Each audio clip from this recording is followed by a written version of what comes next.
470 हिजरी बामुताबिक 1075 ईस्वी में और बाज़ रवायात में 471 ईस्वी में आप ईरान के एक कस्बे जीलान में, जिसको गीलान भी कहा जाता है, बाज़ मुहक्किकीन ने कहा है कि गीलान और जगह है, जीलान और जगह है, मगर आम तौर पर ज़्यादा लोगों ने यही बयान किया कि जीलान और गीलान एक ही जगह का नाम है। इसलिए आपको गौसे आज़म अब्दुल कादिर जीलानी कहा जाता है और गीलानी भी कहा जाता है। बाकायदा तौर पे 4 साल की उम्र में आपने जब कुरान अजीम पढ़ने का आगाज किया तो मुख्तलिफ रवायात के मुताबिक जब उस्ताद के पास लेकर गए, आपके वालिद मुकर्रम बिस्मिल्लाह शरीफ पढ़ाई तो फिर आप रुके नहीं। उस्ताद तो पढ़ा के रुक गया मगर अब्दुल कादिर रुके नहीं, वो फिर चल पड़े और पढ़ते चले गए। बास रवायात के मुताबिक 15, बास के मुताबिक 18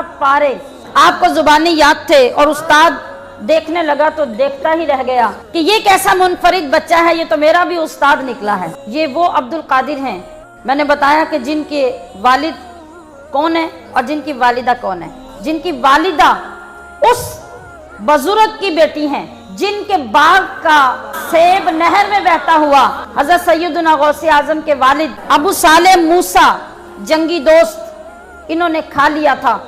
फिर कई साल खुद को जाके पेश किया तो उसकी पादाश में नौकरी करते रहे।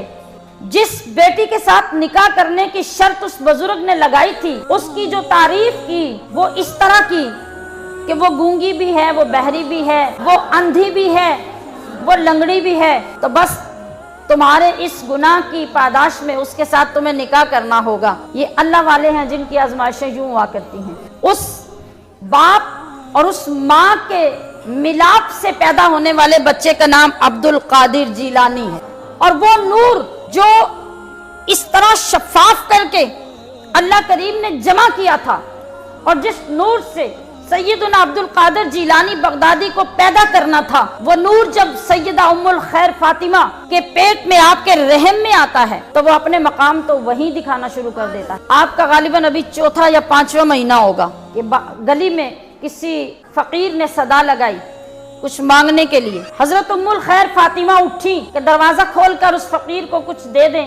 तो जब दरवाजा खोलने लगी तो इतना गजब का पेट में दर्द हुआ कि वहीं दोहरी हो गई, दरवाजा नहीं खोल सकी, वापिस आ गई। वक्त गुजर गया, 9 महीने पूरे हो गए, आपकी पैदाइश हो गई, 2, 3, 4, 5 साल गुजर गए। एक दिन गौसे आजम आते हैं, वालिदा का घुटना पकड़ के तो कहते हैं अम्मा जान मुझे माफ कर देना। कहा बेटा तुमने क्या किया? कहा मैंने एक गुस्ताखी की थी। कहा कौन सी गुस्ताखी? कहा आपको याद है जब मैं आपके हमल में था तो एक दिन आप फकीर को कुछ देने जा रही थी, दरवाजा खोलने ही वाली थी कि मैंने अपनी लात मार दी और मेरे उस लात मारने से आप करब व अलम और तकलीफ से दोहरी हो गई और दरवाजा नहीं खोल सकी। तो अम्मा जान आपको मालूम है मैंने ऐसा क्यों किया? कहा बेटा मुझे क्या मालूम तुमने ऐसा क्यों किया। कहा ये नाना जान का वो फैज अली करमुल्लाह वजहुल करीम की वो शान जिसका ज़हूर अब आपके पेट में हो रहा था, ये उसका कमाल था कि आपके पेट के अंदर रहते हुए मैंने वो देख लिया जो आपने ना देखा। वो क्या था कि जब आप कुंडी खोलने लगी थी तो उस कुंडी के नीचे एक बिच्छू बैठा हुआ था। अगर आप कुंडी खोलती तो बिच्छू आपको डंक मार देता।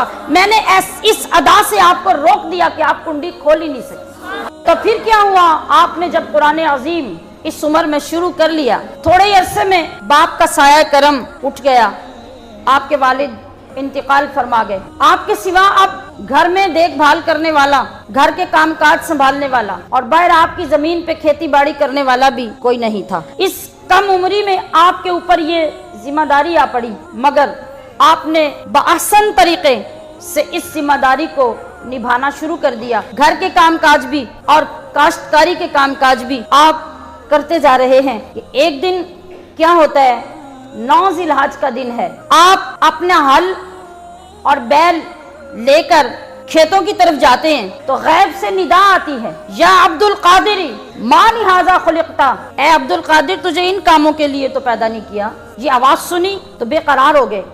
उसी वक्त वहां से वापस आए, घर आए, दिल नहीं लग रहा था। यकसुई के लिए, खुशू के लिए छत पे चढ़ गए कि एक तरफ अकेले चला जाऊं, कुछ देर अकेले बैठूं, गौर व फिक्र करूं कि ये क्या है, माँ को कैसे बताऊं, कौन मेरी बात पे यकीन करेगा। क्या होता है कि जब छत पे चढ़ते हैं ना, अल्लाह करीम आंखों से तमाम हिजाबात उठा देता है। आप तो जिलान में हैं और छत के ऊपर जब चढ़ते हैं तो आंखों से हिजाबात उठा दिए जाते हैं।